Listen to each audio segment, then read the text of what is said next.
So, good afternoon, everyone. Welcome. My name is Chad Royer. I'm the owner of the channel What's Up with Chad Y. Royer. And here today, I continue my discussion of my journey as a cancer patient as I battle multiple myeloma, spelled here. Multiple myeloma, cancer of the blood that can cause damage if it gets into your bones. I'm getting weekly chemotherapy treatments. I had one today. And as I go on forth and discuss with you what's going on in my life, just want to remind you all, I would appreciate if folks would like and subscribe on the channel so that you find out more information on when more content is coming out. Feel free to leave comments, and please make sure you turn on your notifications. And we also have a GoFundMe account that is public. You can search under my name if anyone cares to donate to the cause, because I can tell you the hospital bills are expensive. Now, I just want to give you a quick rundown of what's happening with me. So last week, my son was sick, and the biggest challenge dealing with that situation was me trying not to get sick. He actually had the flu, and the flu was going around everywhere. I've had to mask up and sanitize, use the Lysol, spray everywhere, and also check on him to see if he's okay. And of course, he's fine right now. No major issues per se. I've been doing my best to not have too many symptoms. The fatigue always sets in. That's like a given. I've also gone almost a week cycling off of the Revlimid, which is one of those other meds that I'm taking where you have to take for 3 weeks on, and then they take 3 weeks off, and then you start over again. Luckily for me, I haven't had too many side effects deriving from that situation. Now, let me just go over, and I should say this, should congratulate the Philadelphia Eagles for winning the Super Bowl, right? I should. So, Philadelphia, Pennsylvania, they got the Eagles. New York, we have a bird too. It's called the pigeon, but not too fond of the pigeon. But anyway, yeah, that sucked. I know. Well, let's get back to business. How the routine went. So I had an appointment in the morning. I get there. I eventually get seen to draw blood. I come back. I eventually go back to get my chemotherapy session. But something made my timing late. Something that was totally unexpected. I go there. I get called. I'm thinking I'm going to get my blood work done early. There is a problem with your insurance. It's not active in the system. I gave her the card. I let her look. I asked her what she meant by that. She mentioned that I have to call the insurance company to get more information. I am clueless as to what happened because I had been going there every week over the past few months. I called the insurance company. They say they would like to speak to somebody there to verify that the insurance is in place. I'm thinking one of a variety of things. Maybe they don't have the card in the system. Maybe they have the card in the system, but the hospital is taking a position. Or maybe the insurance company is taking a position. I don't know. I can only speculate. So I get insurance on the phone, and I asked if they can speak with someone from the office. I was advised that I need to speak to someone downstairs on the first floor, ask for a supervisor, and I didn't waste any time. I went downstairs to speak to a supervisor who was authorized with speaking to the insurance company. So I get there. I spoke to the right person when I went there. They told me to have a seat. Uh, they actually spoke to the person. I was advised that they have to provide a reference number that confirms that my insurance is active, it's legit. And I even asked, do I get the reference number or do they get it? They said they get it. Okay, good. So that means I didn't want to have to worry about anything once I go back upstairs. I go back upstairs and I thank the lady for helping me as well. I even asked her, what you think the situation is. I was even told something like that actually happened to somebody else. Does that make me feel a little better? Yes and no, because the fact that it had to happen in the first place, not a good feeling. So I go back upstairs and I'm hoping that I don't miss my spot in the line.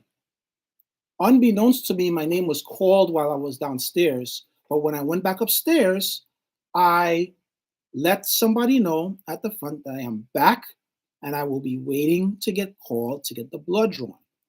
Apparently, that message did not get back to the back. So my intuition told me to ask somebody, what's the order like as far as people going back and forth and getting their blood drawn? And they checked and said, well, your name was called. I said, my name was called. I was instructed to go downstairs to handle something, and I wasn't told anything different other than I am missing one point. The the lady downstairs said that they would have seen me and they would have done the appointment whether or not I was able to resolve my issue with the insurance downstairs. I did not know that. I could have resolved that issue downstairs after the appointment and not have wasted time. But what ended up happening? They called my name. I didn't respond because I wasn't there. And when I went back upstairs, the team was not alerted that I was available or not available, or I would be coming back. Let me place Chad in the queue on a priority list or something. 15, 20 minutes had gone by, and I had to double down my explanation to three different people that were not privy to the earlier conversation. So they didn't think that I did something I wasn't supposed to do, that I was instructed to handle something based on something that happened that was out of my control. So I ended up getting the blood drawn.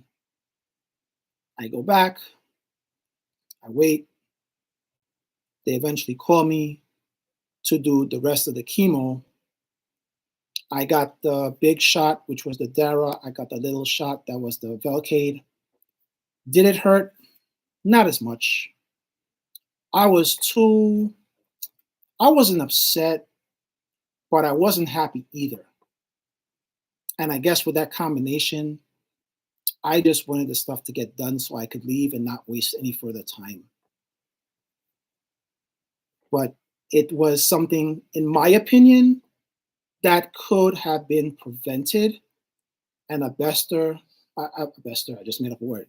A better outcome could have been created if members on the same team or on different teams cooperated with each other to let them know that I was back upstairs so that I could refile my paperwork and call me earlier instead of having people who came after me to get served before me.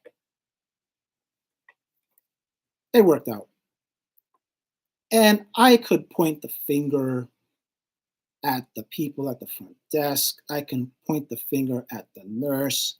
I can point the finger at the people downstairs. I can point the finger at everybody.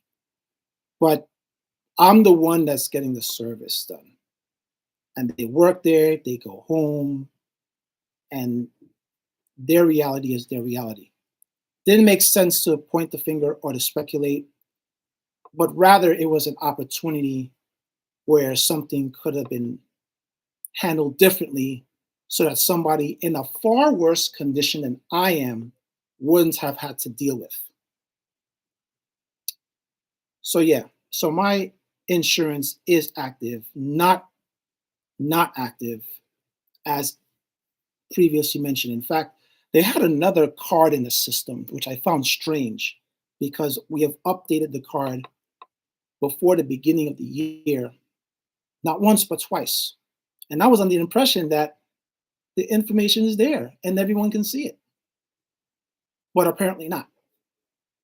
Let's see what happens the next time I go to that appointment. I have a suggestion for anyone who may have gone through something like this as a patient, a mere suggestion. And I'm going to pretend I am in a far worse situation than most people. Let's say my health condition is not better than mine. Maybe I can't advocate too much for myself. The importance of being calm and not reacting is very important so that when the information comes to you, you can respond better.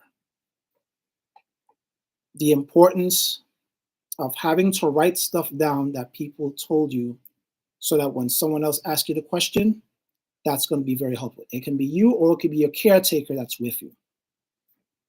I would also mention that it's important to carry your insurance card in case something like this happens.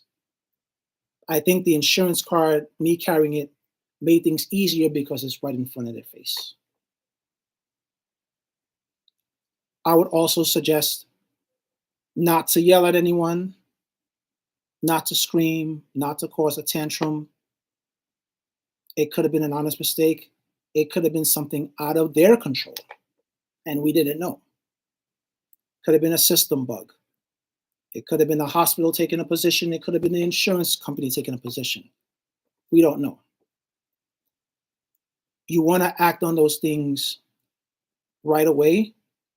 And one thing that I could have done if I had known, I could have asked, well, while I'm here, why don't I take care of my appointment and then I go down to fix the insurance information and then come back to you? I should have asked that question to give myself that opportunity so I wouldn't waste time, because you're in the hospital because you need service. You need something. Something is not wrong or something is not right, or you're doing maintenance. That's a suggestion that I would have. I would also suggest that once that situation is resolved for the time being, just move forth with everything else that you have to do so that it doesn't consume you. Now, if another issue like this happens again in the future, in the near future or the far future, you already know some of the steps that you took already, and you can take some of them on your own and inquire further. You might have to escalate it, but at least you know that one person is not able to accept calls from an insurance company. This person is able to answer certain questions. This is the error message, or this is the message that you have. Now you know what you probably can do. Just a few suggestions. Nothing big, but just to make it easier. Especially, I would make the mention, I would like to take the service or the medical appointments, and then I can handle this insurance thing. I just want to make sure that I can do that. Because if the lady downstairs told me I could do that, and the person upstairs did not tell me I could do that, I already wasted time because I made the step to go downstairs to resolve it. But in any case, that's my story for today. I hope everyone is well. And I want to remind folks that you can like and subscribe to my channel. I am putting more content. I'm currently working on additional content as we speak right now. Also, please leave on your notifications. And anyone who is willing to donate to my cause, my GoFundMe is public. You can search by my name and you can donate to your heart's content. I thank you all. Enjoy the rest of your day. Cheers.